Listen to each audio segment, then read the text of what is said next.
Welcome to the second episode of Luminaries Unplugged.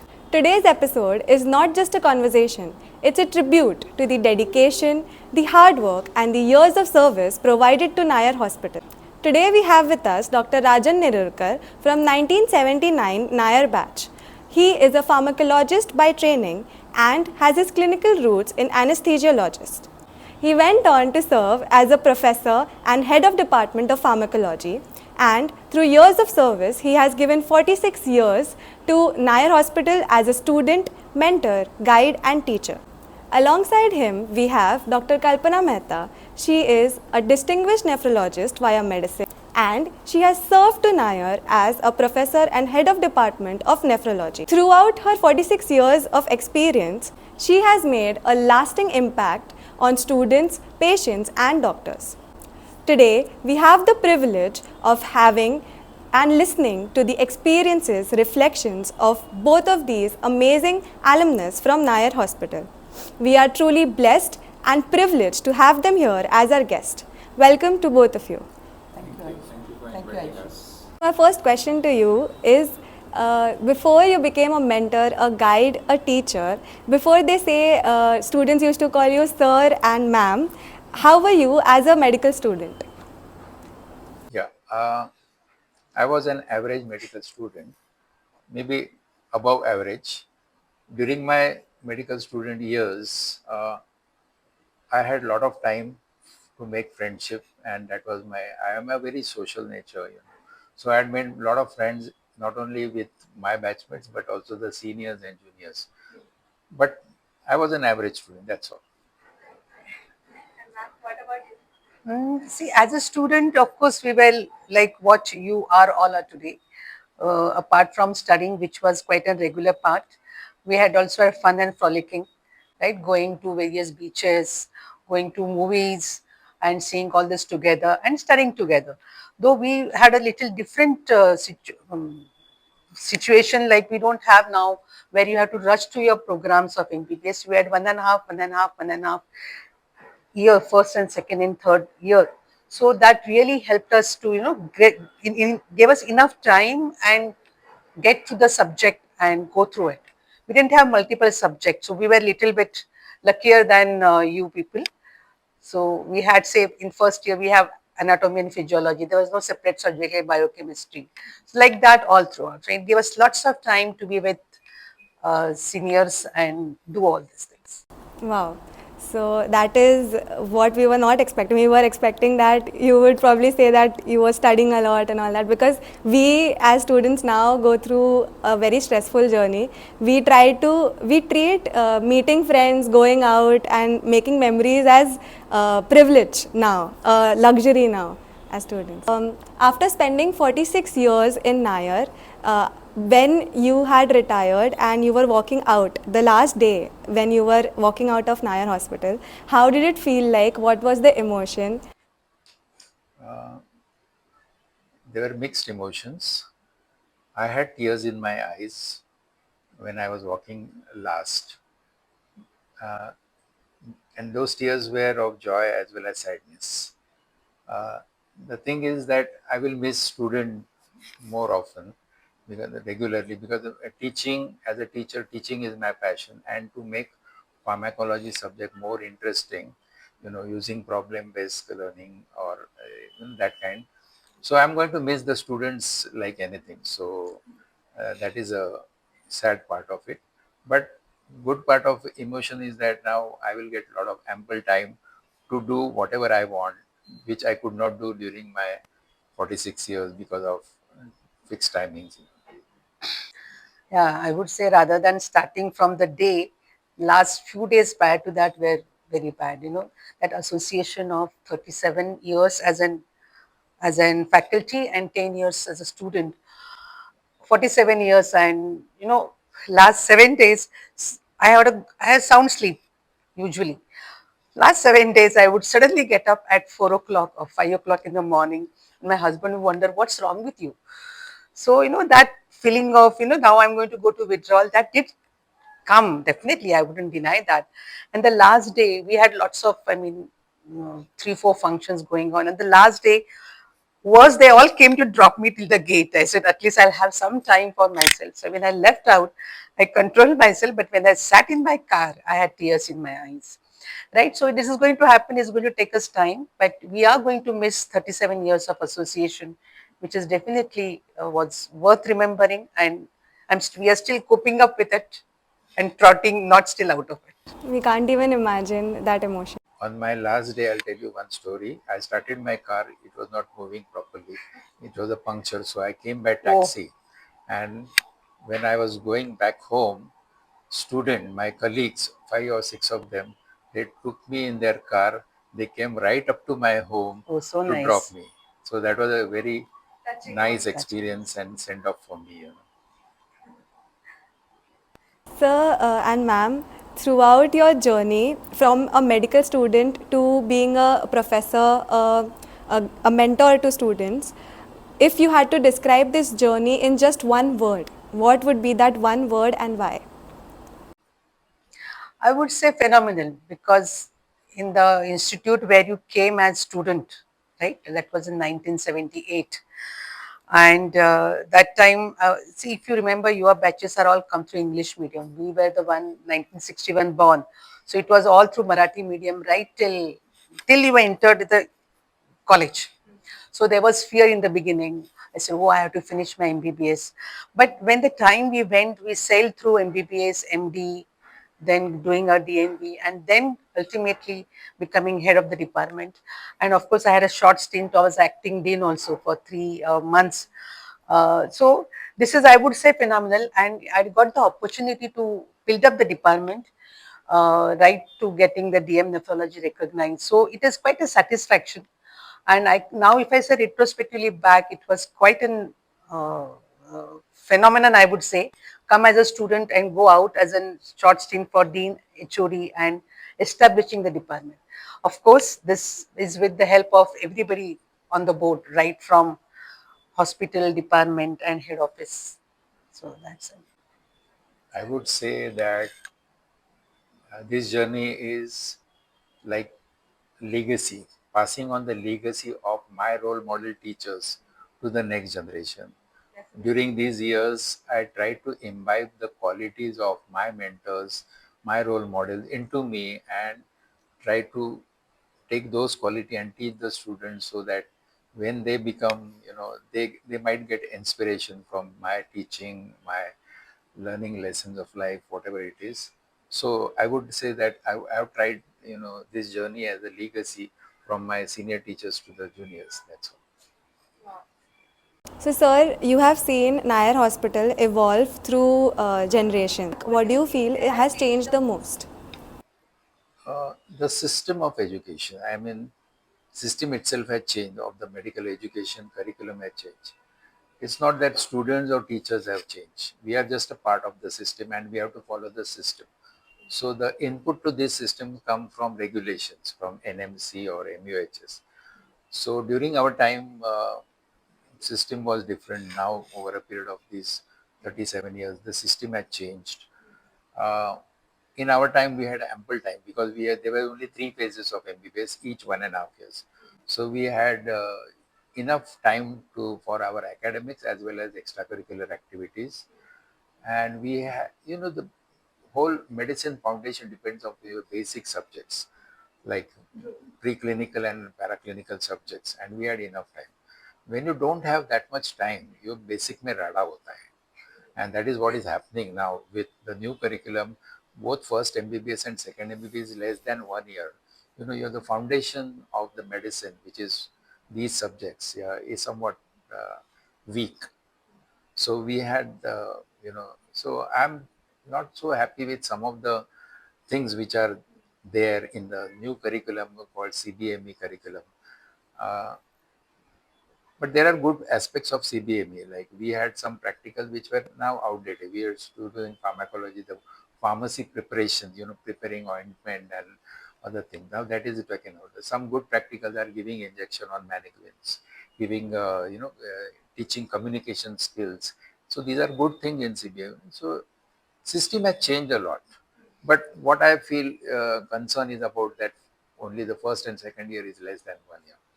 So that is a cause of concern for me in this system. Actually, Rajan is more with MBBS students, and I really little bit. I mean, he probably is handling 100, 120 students at a time. While super speciality may at a time we have maximum 3 to 9 students. But I agree with him. The system had changed, and probably students and teachers have changed accordingly, knowingly or unknowingly, right? If you, why would say system wide? Like for example, when we were doing it, it was totally on us. We would, I mean, I would sit with a book like Grey's Anatomy or something like that. We had to do it at ourselves. But the system has made the whole thing probably MCQ based for the entry level, and even the passing probably, maybe I am wrong, Rajan can correct me, is that internal marks are definitely there, which are usually well guaranteed, I mean, which is there. So and that MCQ pattern, I believe, has really changed the thing, and they are more in library and studying rather than in the wards. While we were more in the wards with patient, waiting for the emergencies and attending emergencies with them. So that clinical skill probably is, I would talk about that only because more mine is more clinical there with nephrology. So that is definitely lacking, and that is going away because of this system. That is what I feel. So students, I'm being very open about it, and students are more and more away from actual reading themselves. Now they have an ready-made notes from which they can read and write. So obviously, reading yourself, digesting yourself, which ultimately leads to good production from your own, which is happens. The students have not changed. They're equally smart, they're equally intelligent. But then this phase comes after their passing, when they have to put extra effort to get that clinical acumen, right? That is what I feel. And I feel probably the students are not there in the class. I think standing on the dais, they usually realize who is attentive, who is not attentive. Then their interest also must remain there, right? So this is give and take, and I still feel the system which is. I can tell you one example. There was no thesis in super specialty, right? So in one of the group, now everybody has groups at various level. So in their groups, I said, okay, today's students don't want to do thesis, right? Oh God, what an outburst I got. There are students also on the group. What an outburst. I couldn't expect that it happened. We have no time. We are working. When to do thesis? No, it's a part of your study, which we did, right? If there's no good studies, no good research, no good publication, how are you going to expect, Indian scenario today, what are we doing? We are just applying what is there from abroad studies, most of them, right? Very rarely you will get Indian guidelines. I will just follow American guidelines or USA guidelines. So this system has to change, which will be more clinical based, more patient, because we are ultimately doctors, we are going to treat patients.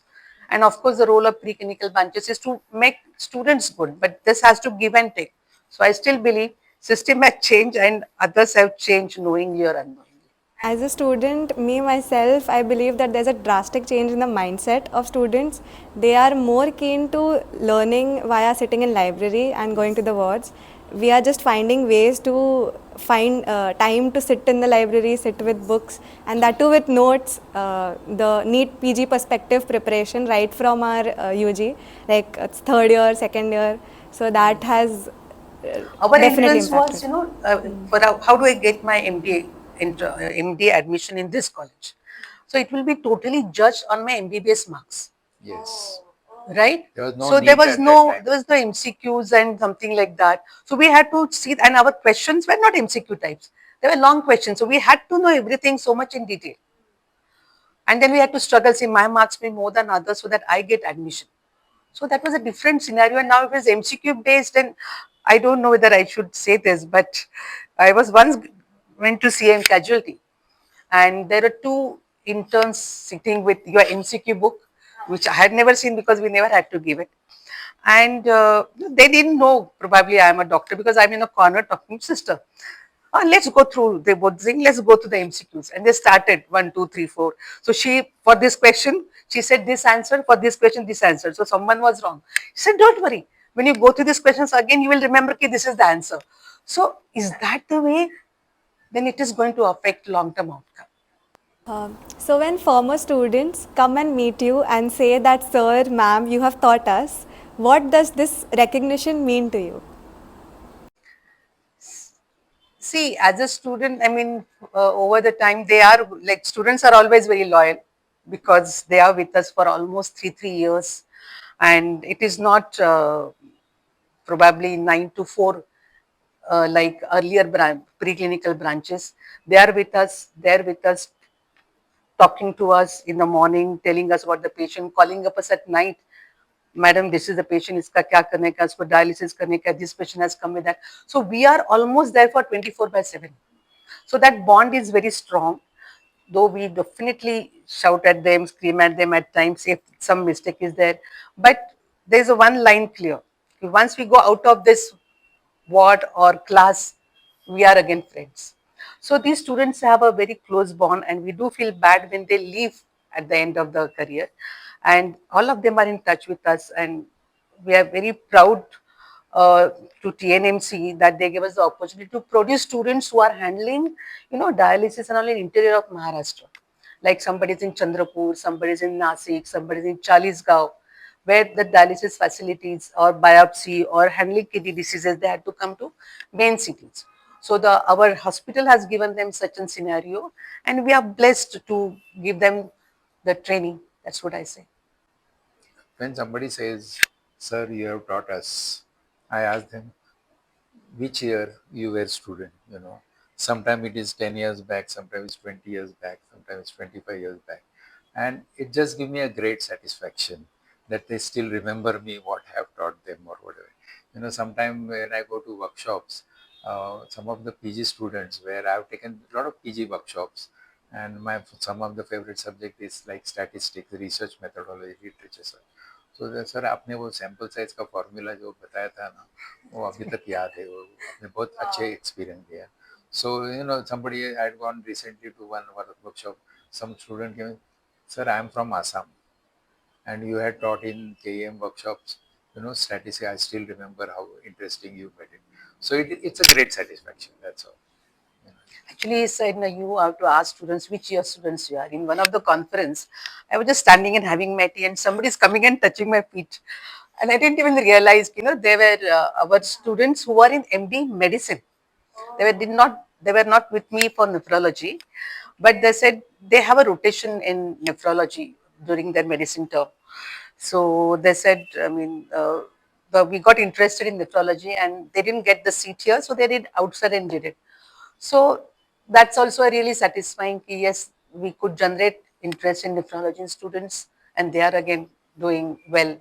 All of them were postgraduate, having finished their DN nephrology or DN nephrology. That is the biggest sense of achievement, I feel. So, sir, this question is specifically for you. You started with roots in anesthesiology and then you switched to pharmacology. So, I wanted to ask you how did it feel going through so much, and it was such a dynamic thing to do. I wanted to ask your experience about it. So after MBBS, I completed internship in 1984. 85, I joined anesthesia for my PG. I finished my diploma in anesthesiology, so I am a qualified anesthetist today.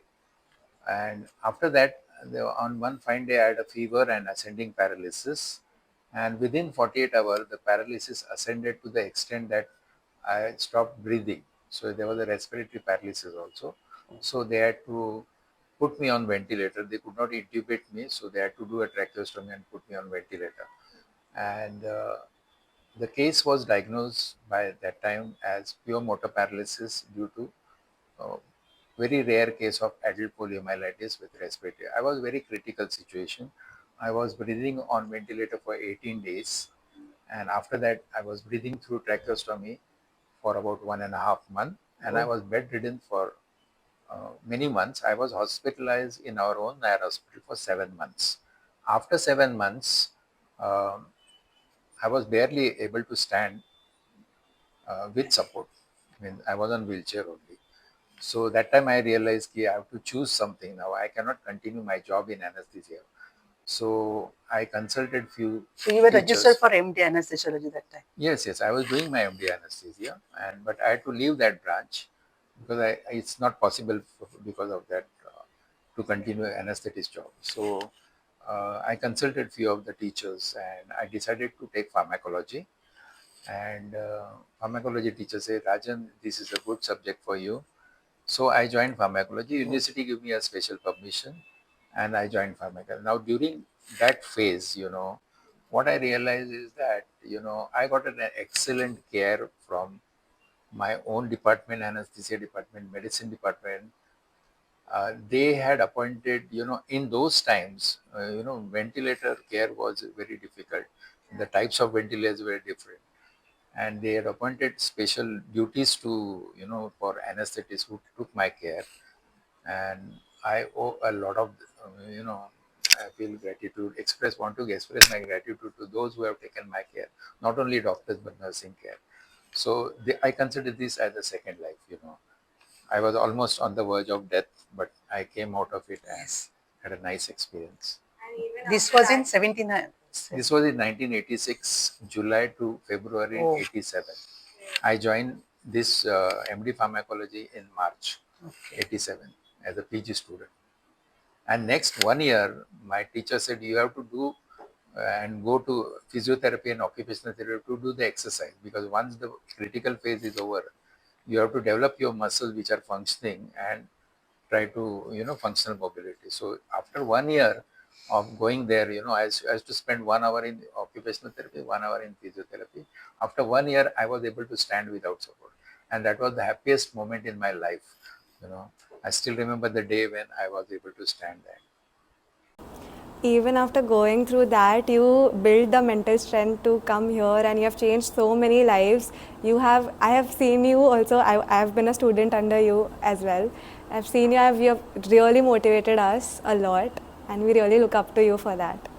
It is really admirable. I mean, he doesn't use wheelchair, and he makes it a point that he himself comes like this. I mean, it's a real great courage and support, which is The important for him. doctors who have treated, Dr. V.R. Joshi from medicine and Dr. Divekar from anesthesia, they are still alive, and they still remember me. And we used to meet at staff society dinner. And if you consider my muscle power, what I have, it's very weak, hip and trunk muscle. So they said, Rajan, we never thought that you will be able to walk again. You are walking on your willpower and not on your muscle power. So your willpower has to be very strong. Very strong. Whatever difficulty comes Yes, in life. really great.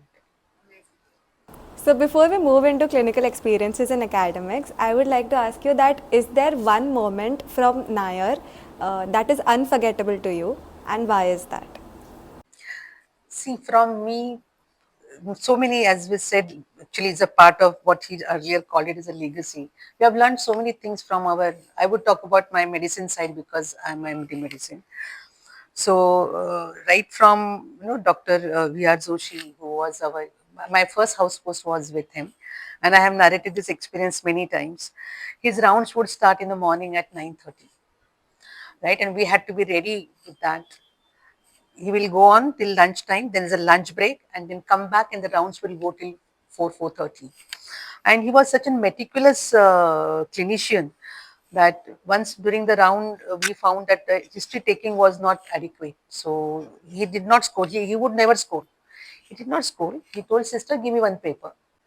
And he quietly put his one foot on the chair and took history for 20 minutes. Now it is the head of the department of medicine, the one who has maximum staff. He had some 14 people standing next to him, and we're quietly waiting like this. He's taking history, asking patient, okay, blood pressure kab se hai, kab bada hai, and all those details. So that was a time where we learned this is how important is history taking. One day he admitted patient who had hiccups, who was hiccuping for whole day, and I took the history. I said, isko kya पूछने का hiccups pe, right? And I was a first year house post. So I went up, opened the Harrison, and saw the causes of hiccups, which can be continuous. And then came down and asked him history. And next day on the round, he says, we admitted the patient only for you, so that you, meaning all residents, to know how to take the history. So, these are the things which we have really imbibed into us over time. So, Kinley, for example, we have this Dr. A.G. Desai, just to give one more narrative. he would say, he was gastroenterologist. He said, I don't get up from my chair unless I hear the history and I have made my diagnosis, provisional diagnosis. Then I'll only go there and find out this is what I must see whether the patient has. So there were such clinical acute, good acumen doctors which we have around, from where we have learned this. And this, as Rajan called earlier, this legacy has really imbibed into us, taking detailed history, seeing patients in detail. That really helped us over time and also helped us so that we could handle our departments more efficiently, going by the legacy which we got. That was very, very important part. So these are the multiple episodes, or I wouldn't say incidents, where it has helped us to grow to this level. I'll tell you one incident, what I realized after that, that you have to work for your alma mater first and then for your department. Okay. And that incident was like this. Sometime in 2006, when Dr. Oak was the dean, he had decided that lecture hall number 208, which is now Dhanvantari Hall. Okay. It was a classroom. They decided to convert it into a Dhanvantari Hall to be used by all the departments. Till that time, we used to take dental lecture there and use for tutorials and all. So one of our lecture hall was getting this thing. So we had a departmental meeting. My HODs, everybody was against it, but nobody had guts to tell to the dean that that's not a correct decision. So I wrote an email to Dr. Oak, dean, saying that this is what we want to oppose. He called me down and he explained, see, your departmental is at a lower level, institutional goals, institution is at higher level, and he explained how it will benefit not only my department but other departments.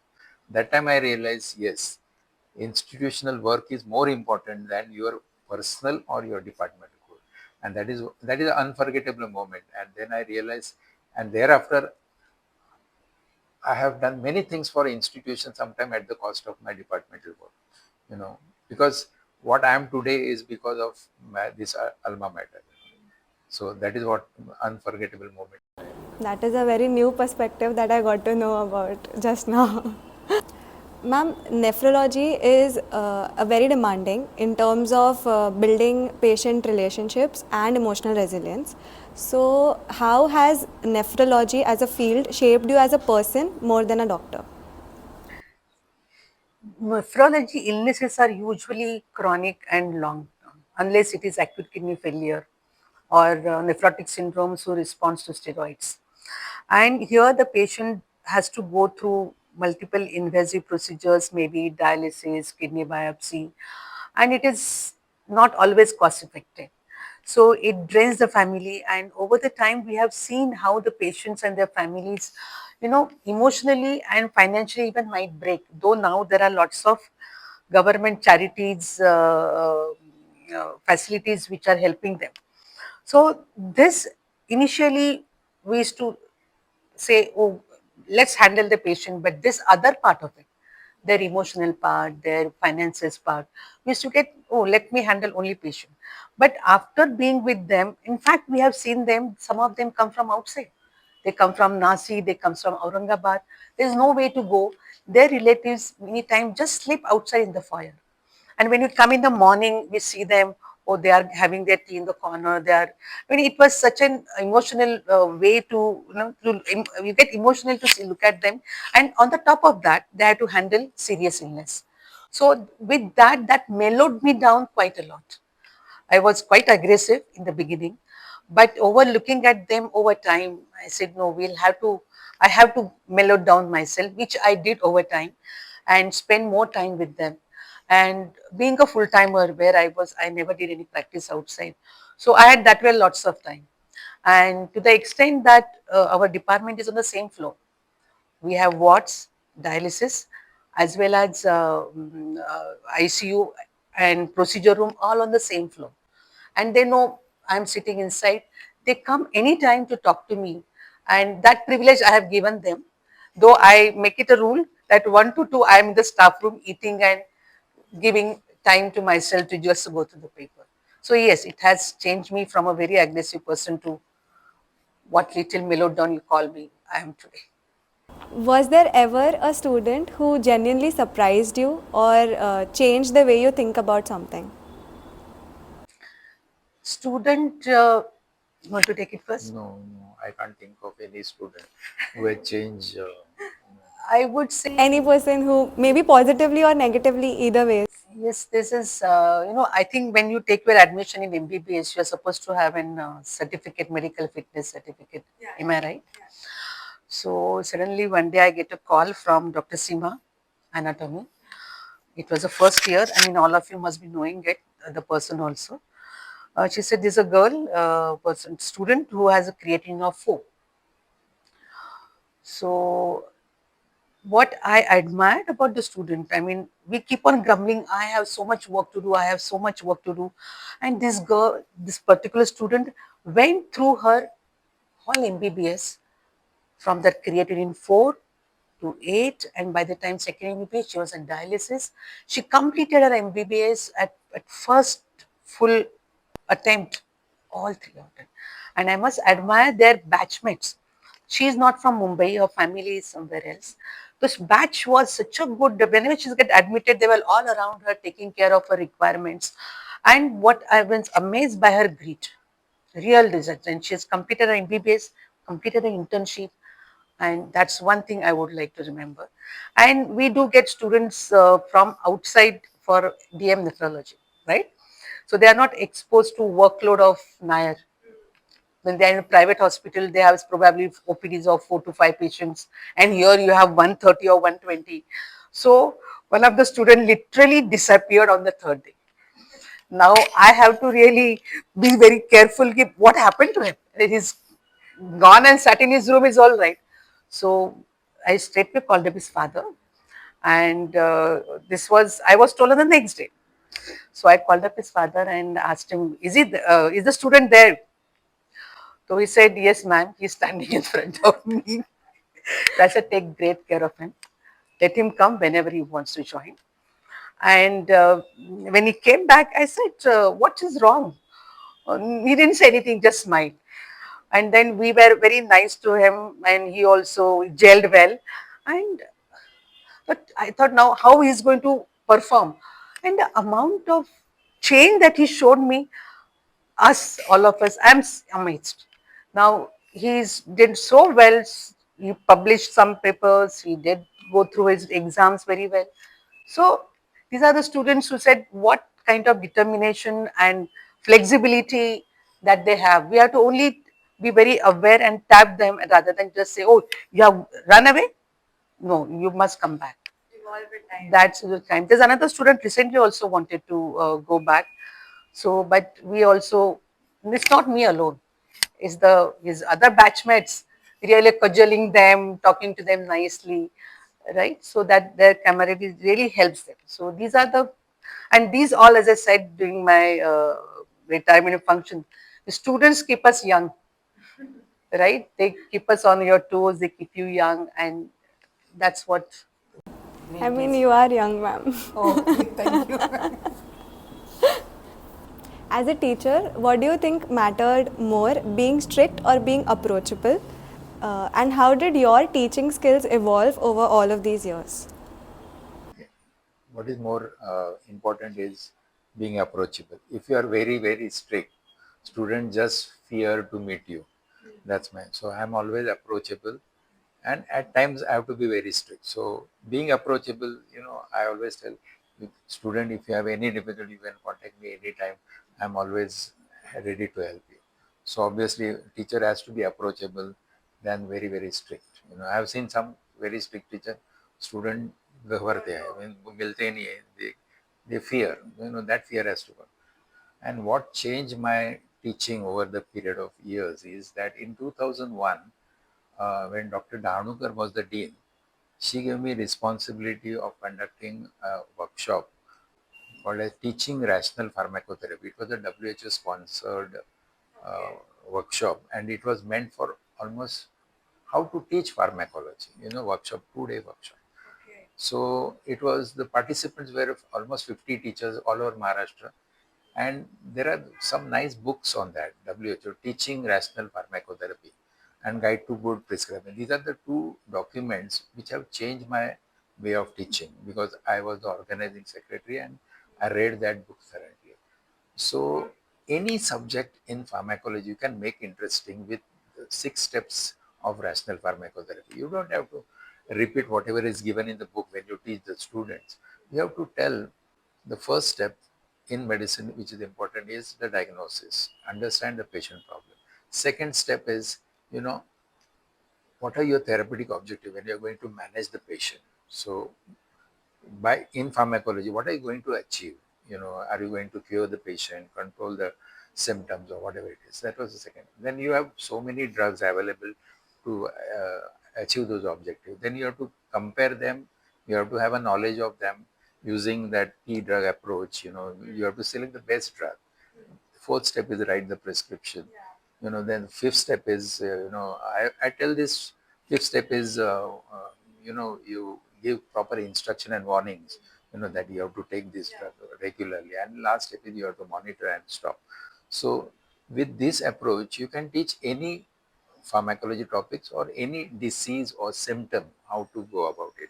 And that has changed my way of teaching, and students like it.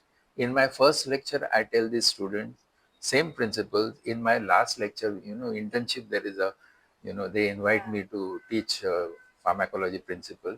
I tell this is the most important. And pharmacology, I tell this is the most important subject in medicine, because why? Once you know the patient problem, you are ultimately, you may be a surgeon, gynecologist, pediatrician, nephrologist, but you're going to write the prescription.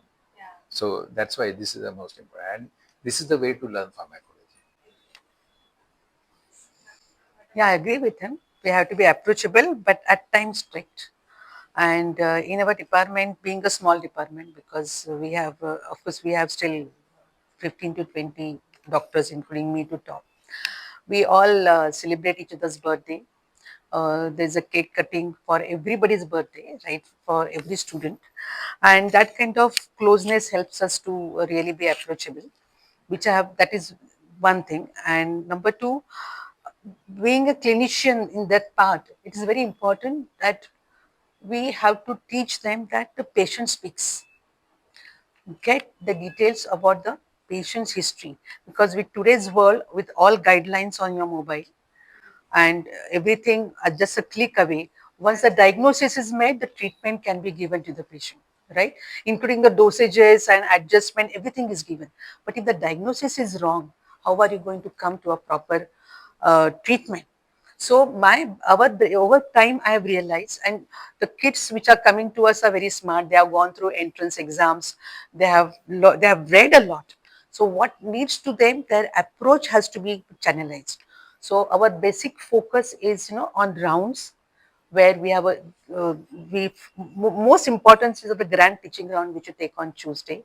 Maybe Dr. V.R. Joshi's way helped us. And later on, then of course, routine, what National Medical Commission tells us to have other theoretical part, but is more and more clinical, apart from seeing when biopsies themselves and guiding them in the doing various procedures. So let's go to the time back when you were students. So as students, was there like a schedule or a particular rule that you used to follow that used to work for you? No, we had to follow whatever the rules and regulations which our teachers did. Or something that you absolutely dislike, some way in some curriculum or some way of No, studies? whatever rules which were there, I think we were happy with all those rules. Okay. The curriculum pattern was good. Going application for PG entrance exam, we Yes. had a very nice time doing. So I'm not at all.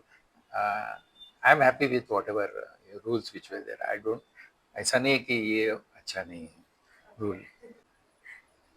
I think we were rule following students Were you at that rebellious time. or No, were you no, risky no. students? I don't know. Probably it was imbibed in our mind, probably right from the beginning.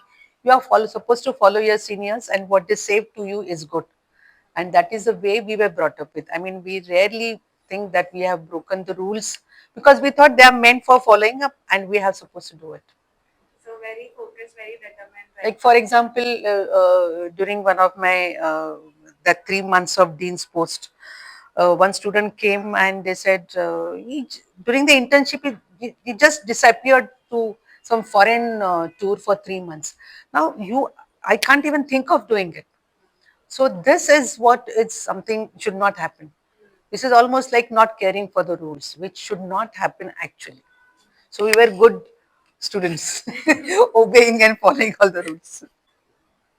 So I feel this is the most important question that when I was sitting down and writing this question, I really wanted to know your opinions on this. Medical education has changed over time. So what do you think was tougher earlier when you were getting medical education, and what do you think is tougher now for us as students? Okay, during our time, the time was not tougher like what you have today.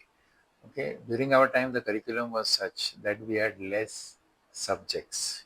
Like we didn't have a separate biochemistry paper, no ENT ophthalm as a separate paper. What was tough that today you have two pharmacology papers, one pharmacology. So it was not possible to study at the 11th hour. Entire pharmacology there is only one paper, no MCQs. All descriptive questions. One question maybe of 14 or 16 marks. So and there were no options. So that was the toughest thing for us. Okay, and the system was not student friendly. In our time, results was never above 75%. Always overall batch results in final MBBS was 75% around that time, less or less. Now it is always 90-95% result. There is one reason for it. Nowadays the theory correction to examine a corrective paper, and it is so student friendly that the best of the two is taken as your marks, not even the average. And you Yes. can imagine without no MCQ, no guesswork, no options. If you can't write one full question, your 14 marks are gone. That was a tough thing for us. But having less subjects, something which is not necessary, I feel. Why you have to know in details about cataract surgery, glaucoma surgery, in ophthalmology? As a basic doctor, I don't think this is necessary. So sometimes I feel that old system was good, whatever, just to make a basic doctor, you know. I agree with him. Tough thing for us was we had only two papers per subject, and then that means we must know everything. Otherwise, there will be some 6 to 12 topics will be covered in two papers of such belly love or whatever. And then if you don't know anything, then you know what it means. While tougher for today's generation is, as he has rightly pointed out that short time, more subjects. I don't know whether I'm right when I say jack of all, master of none kind of thing, because writing ENT and opthal in third MBBS full marks really, I also believe doesn't make sense. So it is more subjective. It was more subjective for your time because there were no MCQs and you had to write everything in detail. So you had to know everything. And now it is divided. It is focusing more on all subjects like micro and math, as you said. It was together for you, but we have to study entirely and in detail. We have to study. And more to make your life worse is multimedias We and had distractions. all our subject in continuity. There was no during our theory time. Now we see the timetable. After two pharmacology paper, there is 1 day gap for next two papers. No such gaps. So it was a tough for us to face that theory exam. And I feel over time students are taking for granted, not only at MBBS, even at MD and even at DM level. Yes, passing is going to be 100%. So the efforts probably are going down because of that. We have to do some correction somewhere. There's one saying, student pass, but they don't know. Okay, yeah, true. So, do you think that medicine today has become more algorithm driven and protocol based? And if so, has that come at the cost of clinical thinking? 100%. I'm the one person who agree with it. In fact, my famous quote in the round is that probably my students also will keep on saying this is the next sentence which is going to come from madam.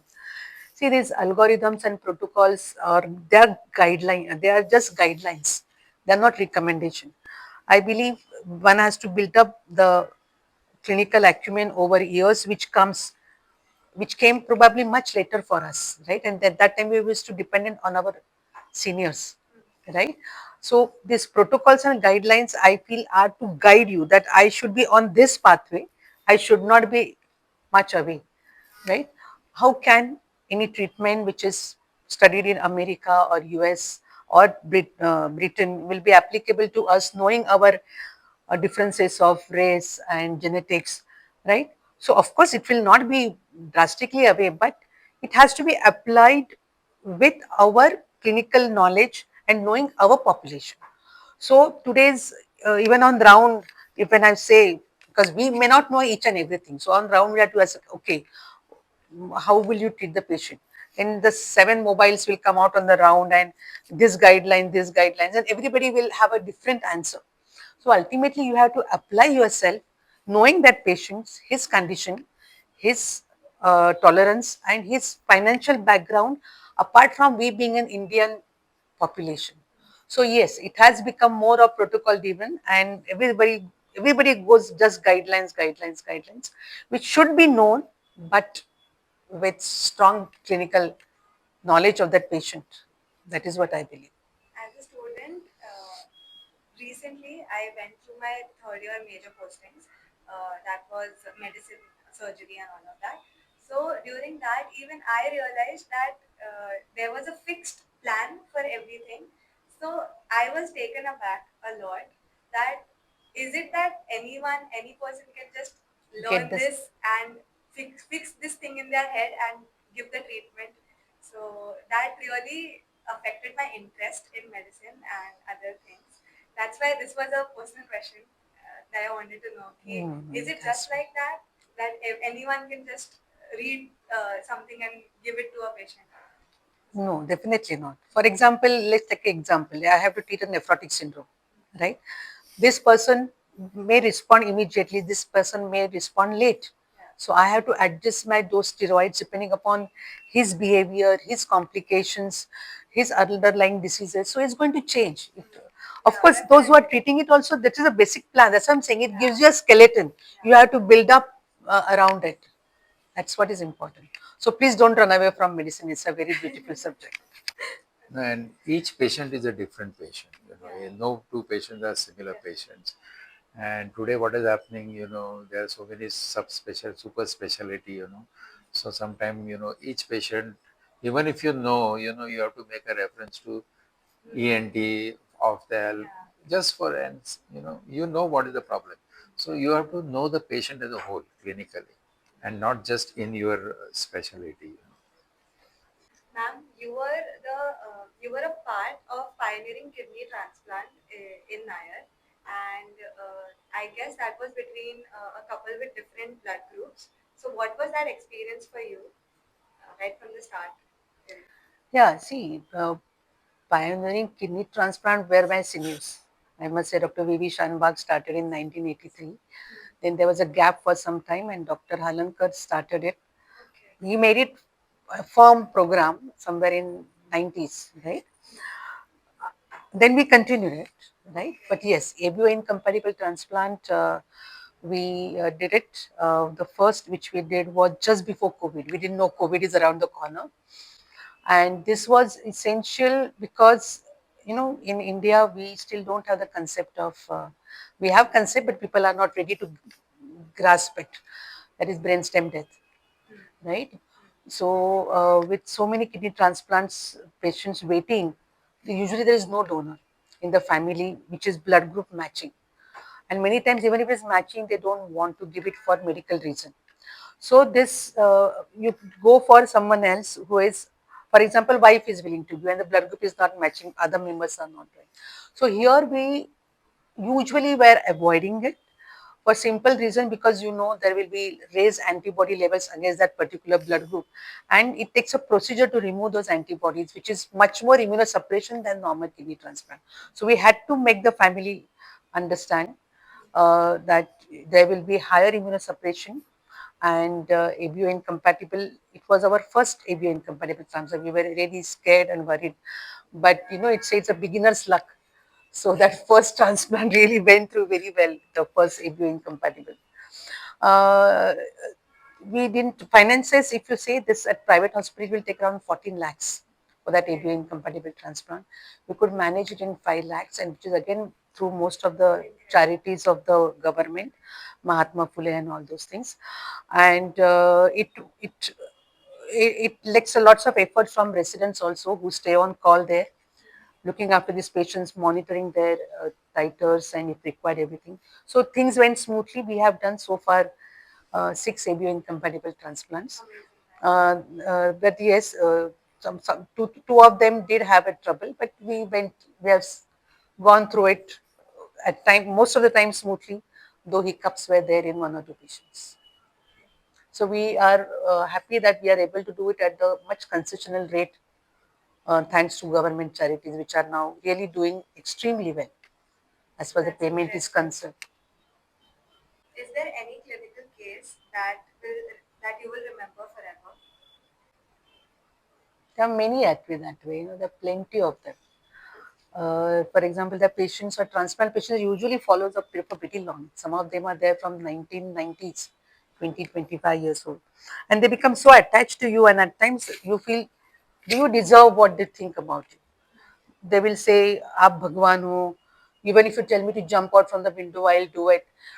Because that is because, not because you are great, it's because they are with you for such a long time. They have gone through worst of their life, of dialysis, transplant, blood transfusions, infections. And when after transplant their life sails smooth, then they really are very connected to you. And ultimately, yes, HOD takes all the credit, but there is a big team behind it. But yes, there was this girl who was with us for almost 25 years. And I always find it is usually females who give the kidneys to the males of the families. And if at all I remember, if I would like to say it here, I have must have done more than 300 transplants by my own after coming here, and only one person where husband gave kidney to wife, right? It was always reverse. And I really was so happy that he was so concerned about his wife. Otherwise our 95% donors are females. So this I would remember well. Then there's a young boy who went through hell, and later on now he's doing so well post transplant that he's holding his own exhibitions. He does arts. In fact, he during this he have given me my own picture during my retirement. There's one young girl who's now went through transplant and now done her MSc and working well. So all these things are really multiple experiences, not even one. I wouldn't say all the time everything is good. We have at times lost graft on table or immediately next day, and it's very difficult to face relatives and tell them why the graft lost. It's almost, it's like a baby loss, taking out that also. All these things one has to ups and downs, one has to go through. During my clinical experience in anesthesia, I remember some cases, especially after open heart surgery in cardiac CVTs. Many cases I have seen have survived after 3-4 arrests. In the recovery room, we have seen patient getting arrest, revived again after some time, revived. And I've seen one patient who had such a 3-4 arrests and he was revived because it's easy to manage cardiac arrest in a recovery room intensive care unit because the patient is already on ventilator, IV line is placed, And and that anesthetists on patient, their toes. yes, anesthetist. So I remember that patient who recovered from this and went home, and I still remember that patient. You have to see a patient. You will remember a patient who is almost on the verge of the death, but recovered and now Come is out. gone home walking with a smile on his face. I also remember during COVID time, although I have not treated them, I've some of my friends have referred some patient because our hospital was 100% bedded, like COVID hospital with COVID hospital. good facilities. There was one patient who could not afford treatment in private, so he was referred. Came here Nair Mein, and he became all right and went home, discharged. On the contrary, there was one patient whom who was having renal failure, and our dialysis facility were excellent. The only grudge for that patient was that कि तुम्हारा इधर I mean medical जो ward है it's not hygienic or something, you know, थोड़ा nursing care is not that good like a private hospital. So he took discharge against medical advice, and I was sure that private में is such a नहीं, complicated case, patient on dialysis, all facilities. He was discharged against medical, and within 7 days I heard the news that he died. You know, so Nair has got so many good facilities, you know, and such cases I feel he should not have taken. I told my friend, but you know that happened. actually, since he's mentioned about COVID, we were told to become COVID dialysis unit, and we are all panicking because with the close contact with patients, we were so scared because we were scared for ourselves also. Let's be very honest, right? And there was hesitance from every level, technician, nurses. But you know, there was such situation that since we were told COVID hospital, people came, हमको dialysis दो, नहीं है, there's no vacancy. They literally opened up their mats and slept there. They literally touched our feet. Whenever you get time, please give us dialysis. And that changed the whole scenario. When we saw that scene, everybody's fear just went away that we'll have to work. That's how the COVID thing worked for us at that time. On what Dr. Rajan said, on this note, I would like to add that do you think that respect for doctors has changed over time, or has tolerance changed for doctors? And what is the opinion on this? What I feel that you know nowadays a lot of attacks are happening on doctors. You know, patient attacking doctors, and you know, doctor is not a god. You know, some cases are beyond your treatment. There was one TV show which I remember, which showed only the negative aspects of doctor. And after that, this has increased. And that show was Satyamev Jayate. Aamir Khan का एक programme आता था. They showed all malpractices done by doctors. Not all kind of doctors are like that. And after that, you know, the image of doctor has deteriorated in the society. He is a bad. It's not like that. And the, you know, we are suffering with a lot of increasing cases of attacks on doctors. So I feel, you know, sometimes I feel that, you know, media should show the good aspect of doctors, you know. They want publicity, and, you know, people are such a mentality, they only look at the bad things about doctor. Tolerance has changed everywhere. It is reduced in every field. And we suffer the most because we are directly attacked and the hospital gets damaged. So at the same time, I would say ki if you remain in touch with patient and inform him daily what is the progress right from day one. I think the majority of time the problem you don't explain to the relatives. The patient is in such condition, is we are going to do this, this is going to happen. Then it does not happen. But at the same time, it is also important for the patient and the relatives to know, maybe I am putting it very harshly. You can't put scrambled egg back into an eggshell, right? So when the patient comes very late in the office, we are ultimately not God. So that is what has to be percolated across, I feel. This is a very interesting question. If you were 22 years old today and you were at the same crossroad, would you still choose what you chose back then? Yeah, this question was asked to me in one of the pharmacology conferences where I was felicitated with some award.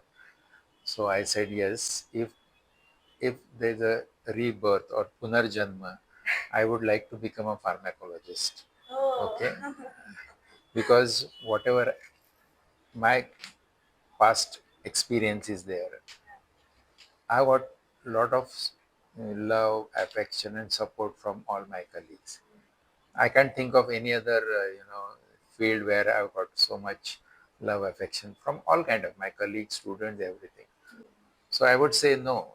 If I have to, if I'm reborn, I will go through the same thing. I would like to become a pharmacologist.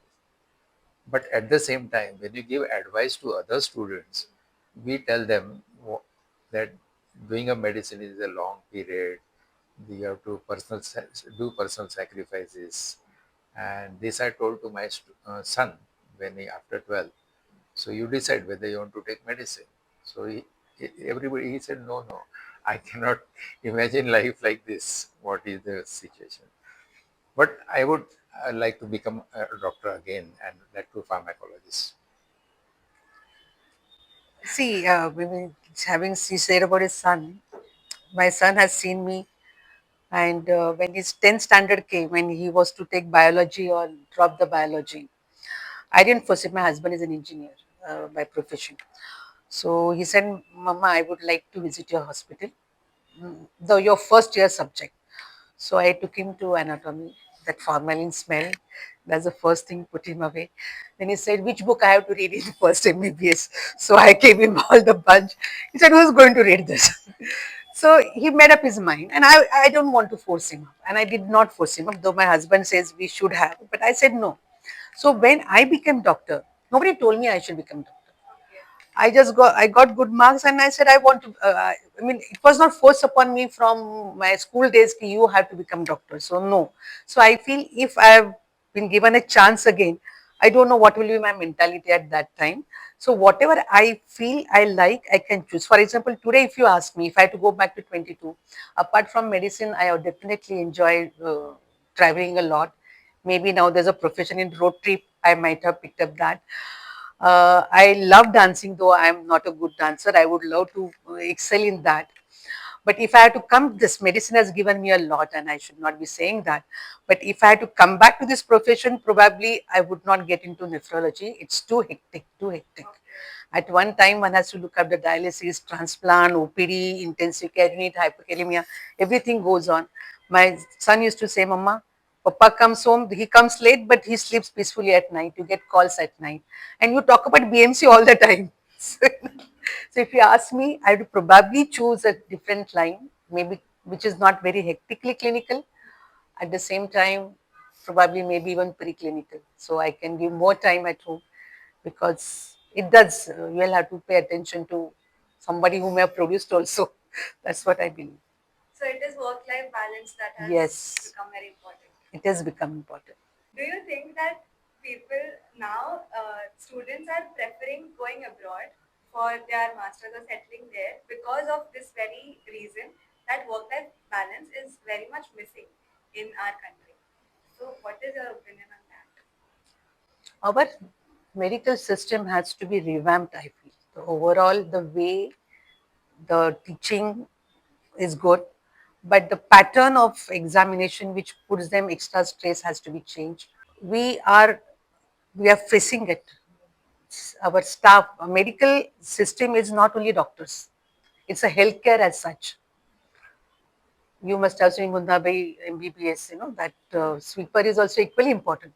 So without that other part of healthcare, class 4, it's impossible to maintain the cleanliness, to maintain the other parts which are very essential, right? So as a part, as a health policy, one should not only just produce, and today I read in the paper, NMC has increased seats from 4 by 450. So increasing seats alone is important, yes, because we are a population now. We are number one population in world, right?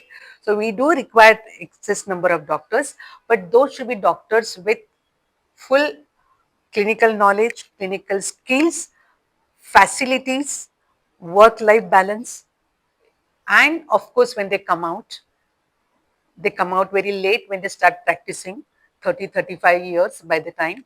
So the payment system should be good, that they will serve the population, not at the private level alone, but even at the hospital level. Right? Today, if I go out, there may not be someone else to look after my department apart from only one person, and that's happening at every levels. I find today's students, this is coming from heart, because today's students, they want to go out and start earning immediately. Nobody has patience to stay and get that clinical experience. They just want to go out because by the time they are out 30, 35 years, this whole system needs to be shaken so that we fall in line the way the American systems are or outside systems are. Secondly, every patient, once his diabetic creatinine is 1.6, he will follow in Nair lifelong. There is no need. Once we have diagnosed, given him label, he can go back to his periphery where the doctors will continue his treatment. So the OPD when I started with 35 when I was lecturer. Today we have an OPD of 120, 130. So this has to be changed. So I feel there has to be much more change in rather than just increasing the number of doctors. No, I don't blame students when they decide to go to foreign country for settling or this thing. It's Agree. one's individual decision, and there could be many reasons why a student opt for that, because getting a permanent job in India is difficult for many reasons. Many policies are such that that you didn't get a permanent job, you are on contract basis nowadays. BMC is not filling up the post for almost, I can tell you, last 11 years or more than that, assistant professor post on permanent basis is not advertised and filled. So people will not like such job. They want security, and that security may be lacking in Yes. India. So that's, they might go there. But at the same time, कि मेरा friend गया है इसलिए मैं जाने का, no no, each you have to take individual decision. The You require a lot of finances for that education. I mean, Yes. sometimes I have seen students have gone there and they could not cope up their life there alone, because they sometimes become family sick हो जाते हैं. So it's individual decision. Do you also believe that there is some lie or there is a half truth that we present to students before they enter their medical journey? Like someone who is appearing for NEET UG and they do not know exactly what this field is about. A lot of students don't come from a medical background. So for them, are we giving some lies or some half No, truth? no lies, no lies.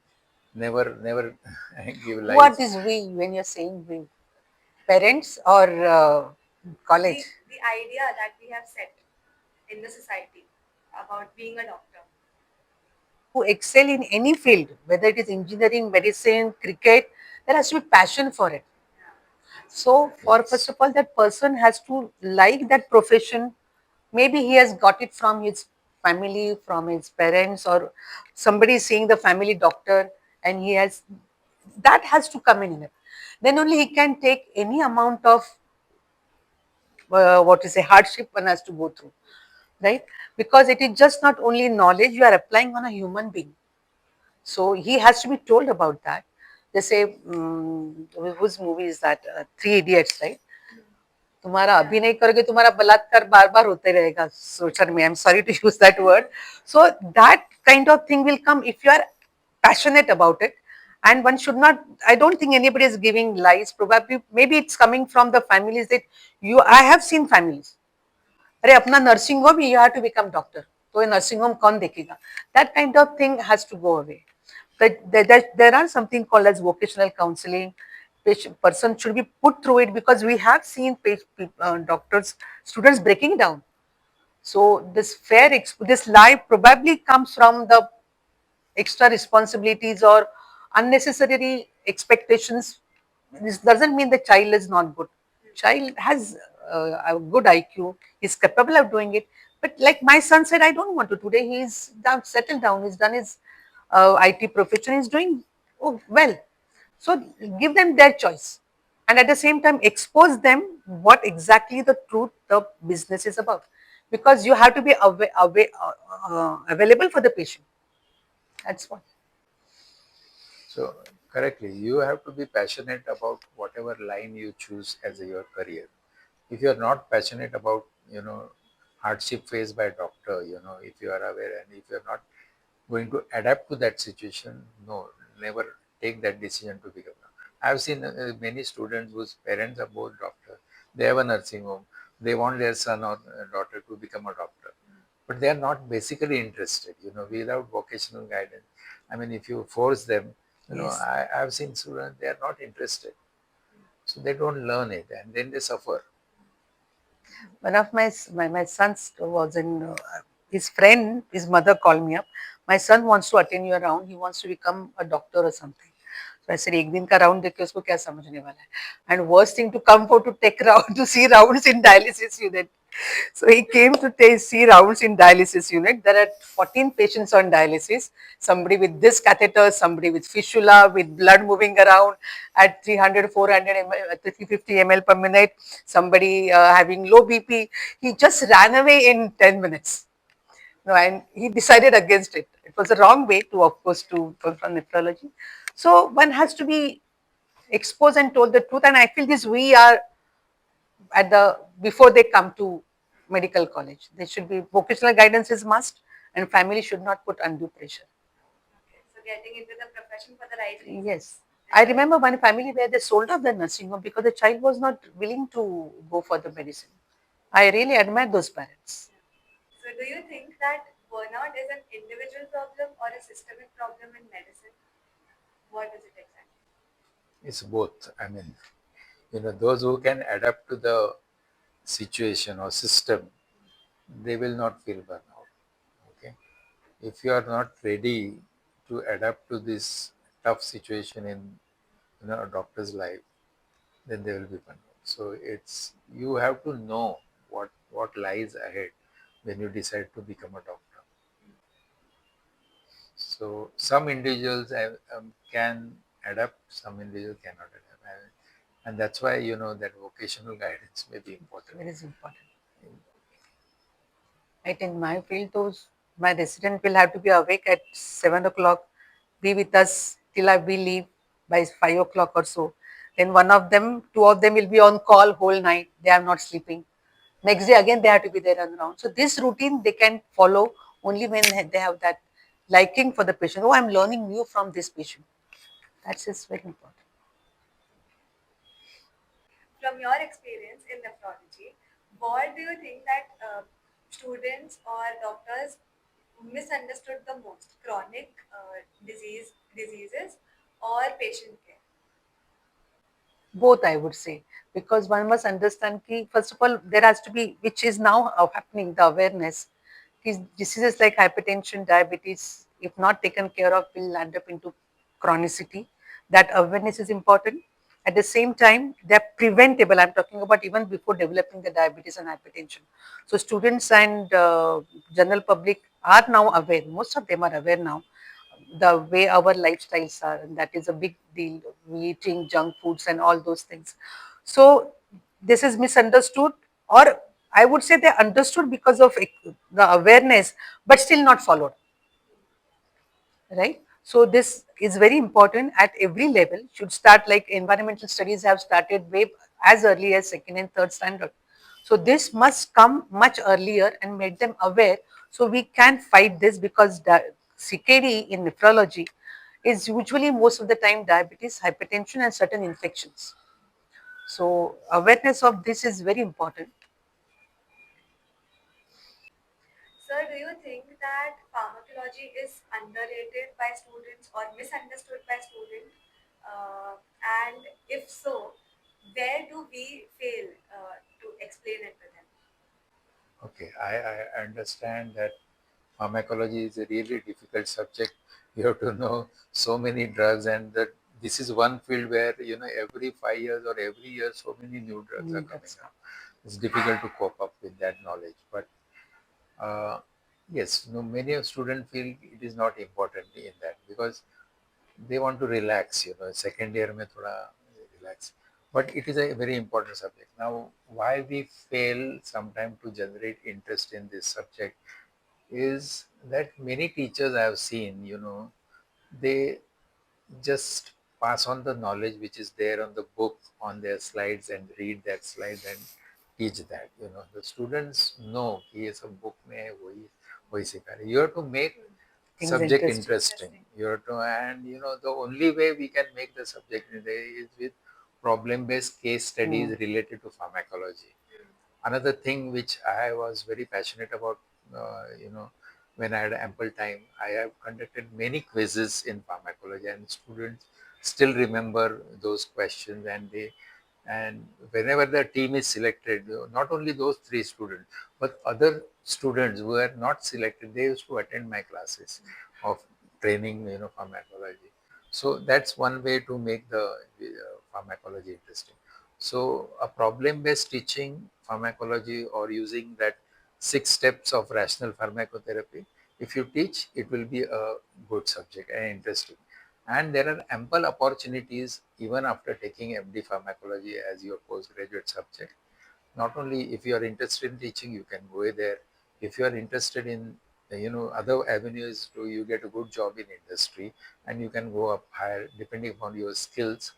Another thing is I've seen, our MD pharmacologist has a hospital because he is a basic doctor. I know one of my students who is running a hospital and like a Nursing physician he home. is doing that. So there are ample opportunity there, and it's not that very I can say tough. I mean, like you don't have to constantly see the patient, and night duties are not there. So it's a good line. I can suggest that students should take pharmacology as one of the choice. On a lighter note, do you know the other word for pharmacology? There's Sorry. Amladi used to, Amladi was one of the head of the department during our time. And he used to say, he used to crack jokes in between. And one of the joke I remember, he used to say, Materia medica badi bewafa, subah ko pada aur sham ko khafa. So that is what the pharmacology was.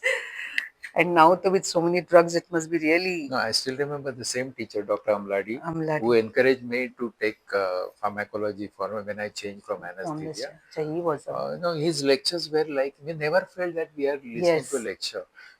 It was like a story. He used to build stories and teach the important thing which you have to know. And we used to write all those notes, whatever is important. Today, I feel the students, I hardly see any student writing the notes. Whatever interesting, what is important. Sometimes I have to tell, please write it down because this is the most, probably the most important thing you will be asked in the exam. You know, so you know you have to make the subject interesting, whatever it may be, pharmacology or anything. So, is there one drug that you deeply respect for its impact, or is there any drug that you're afraid of for its use? Yes. Uh, with advancement in our knowledge of targeted drug therapy, I remember one drug which has improved a survival like anything, and that's called trastuzumab. For CA breast, which is HER new positive cases. Even the metastatic cases, which were, the no hope, have recovered. I mean, even, so there are many such wonderful drugs. And I remember Dr. Amol Akhade, who is a medical oncologist, one of his lecture, he compared, such drugs with blockbuster movies like Sholay. So he used to say that this is a blockbuster drug like a Sholay, and it has revolutionized the therapy. So I would say trastuzumab is one such, and many other are in pipeline with research. And what I fear about one drug which is used as, which can be misused is opioids. Some of the opioids are, although morphine, pethidine, they are not easily available, but tramadol, fentanyl, they are misused. Another thing is, people, you must be aware of drugs which are called as benzodiazepines or called club drugs. Date rape drugs. They add that into some solution and you get some hallucination. Spikes. Even ketamine is one such drug, which is uh, anesthetic, IV induction agent. But when you put it in some solution and drink it, you get dissociative anesthesia and hallucination, and then you are, so people get addicted. So these are the two areas, kind of drugs which I fear are misused. So, this was with the perspective of advice to young doctors.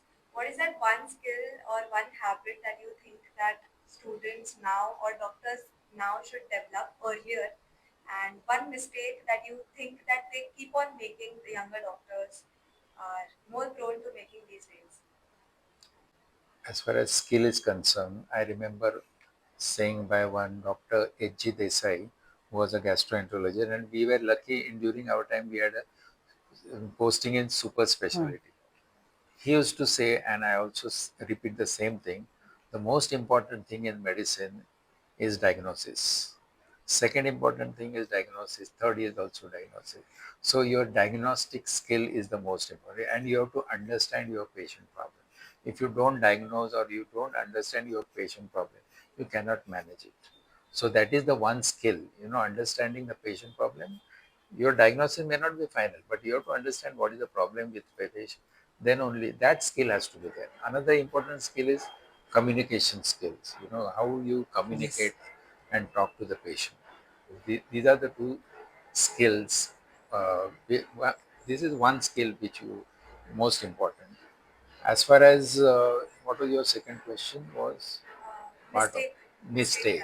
Okay, in our time there were not mobiles, no mobiles, so that was a good thing.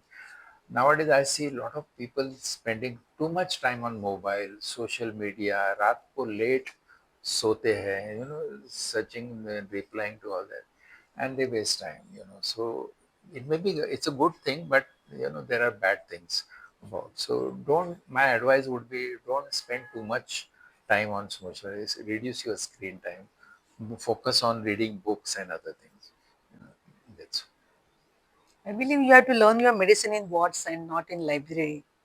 Once you go beyond your early years, and that's the most important, because seeing more patients more, so when you come to a tertiary care hospital where there is no dearth of patients, expose yourself, learn that, and sitting in library you are giving away that opportunity. That's the most important point. Reading books, ready-made digested notes by someone doesn't add up, so one must focus on that. But the sometimes system is such that That is they what have to we say read now. because of that NEET exam and That is what we getting that rank for So, if you had to give one message to the younger students from your 46 years of experience, teaching that you could give them, so many things. Yes. Same thing I would say, what I said earlier. Follow your heart, right? What you feel that you must do, you like, do that. It may be as bad as running and vada pav shop and then developing into full blown Ladu Samrat. It could be as simple as that to or becoming a doctor. But what you do, you must like it. Even parents should follow that and don't force a kid unnecessarily, because they can do well wherever their mind and passion takes them, because that is where they are going to put their maximum effort. That is what I would like to say in one line. I would say you have to focus on your goals, and you have to balance your academics and extracurricular activities in such a way that you are not only bookworm. You have to enjoy the life of a medical student. So that would be my message. You have to balance somehow, you know, uh, enjoying both academics as well as extracurricular. We have started audience question section in our podcast where we circulate Google Forms before the podcast and students from Nayar bring in questions that they genuinely want to ask you. So we have shortlisted 4 questions out of all of those. Um, so the first question is, when it comes to improving healthcare delivery, what do you believe matters more today? Building more hospitals or investing in better trained and more skilled doctors? Obviously, investing in training and creating better doctors. Just opening new medical colleges is not like, if you see last 10 years during Modi government, 2014 to now, almost 10 years, the number of colleges has more than doubled. So that's not the solution. You have to have, I mean, just increasing the medical college is not going to improve the quality. I know medical colleges are existing in a city like Ulhasnagar, Alibag. Hardly any staff is there, no infrastructure. Such kind of thing is not. You have to have a proper medical college, and adequate staff and infrastructure, then only there will be good doctors. So quantity of MBBS doctors will increase, but the quality is going to suffer if that is the policy. I would agree with him, but it is both equally important. You are going by population, we need to increase the number of doctors, but policies have to ensure that there are enough good skilled doctors to teach them, and they have to make the infrastructures with healthcare staff, as which I said earlier. It's not only doctors; every health pyramid has to be perfect. Then only it is of value increasing the number of doctors. The second question is, despite advances in treatment, patient compliance remains a major challenge. From your experience, what practical steps can doctor take to genuinely improve compliance and trust? Yeah. that's communication skill. One of the step is you have to give information about the drug. Each and every case you have to tell your patient why the treatment is important.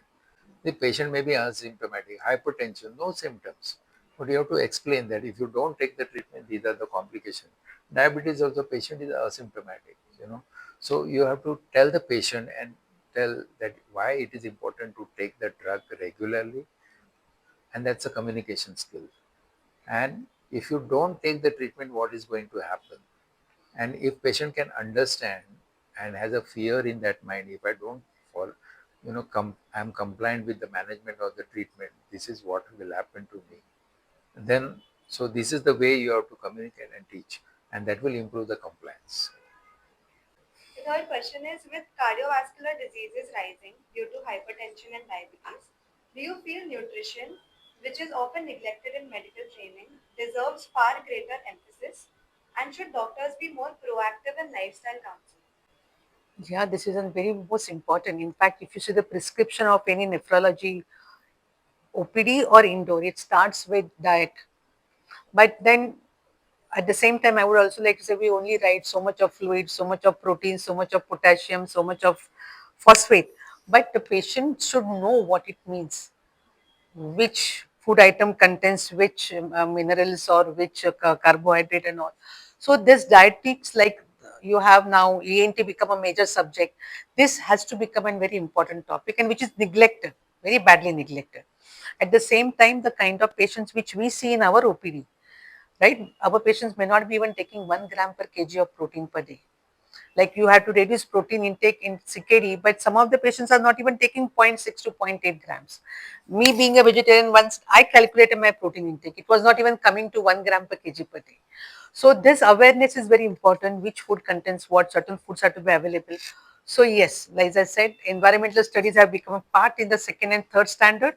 Dieting should be important, not dieting, nutrition should be an important aspect as a subject, rather than, as we have said, ENT, and so that he will learn later on post MS once he wants to take it. Yes.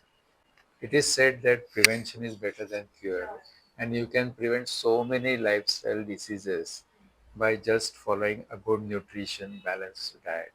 A lot of people we see die at the very young age, getting in 30s heart attacks or something. And avoiding junk foods is one way by which and I think there should be a separate section where your doctor's knowledge about how important is nutrition can be tested. This is one thing which is very often neglected when doctor just prescribe dietary advisor.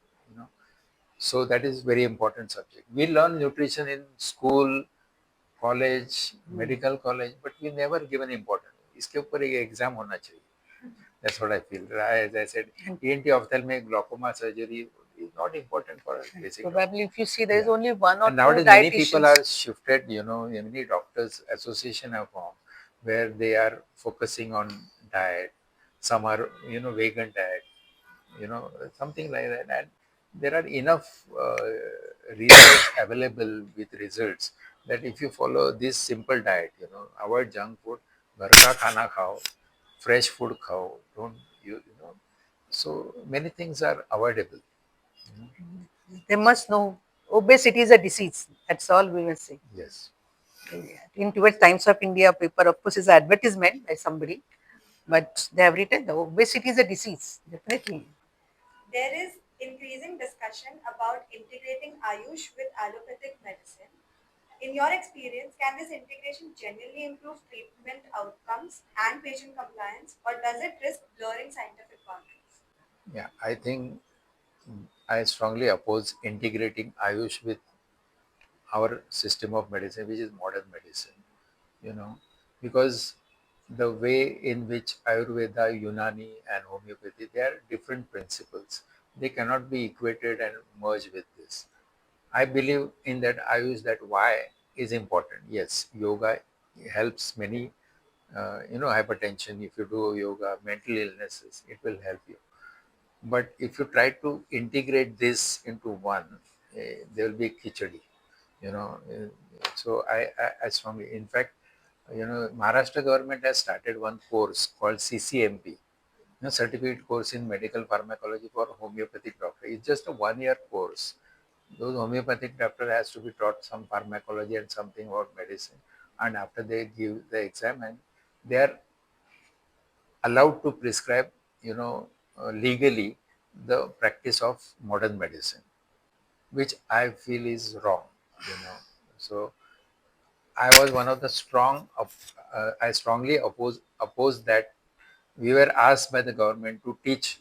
I was one of the things that we have got so much work. I'm not going to teach them. So that CCMP course we are. So in short, I would say it cannot be integrated. Okay, so that was the last question. That is all for today's episode. We are truly honored that we got a chance to sit with both of you and have such in-depth conversation about things, such insightful conversations. Thank you so much for giving your time and so much of your energy to Nair to this podcast. Truly, truly blessed. Thank you. Thank you Okay, very now much. we are retired people. We have got enough time. So we will give our time for such activities, and we would always like to come back to Nair anytime for such type of Thank you events. so much. Thank you. Thank you very much for that.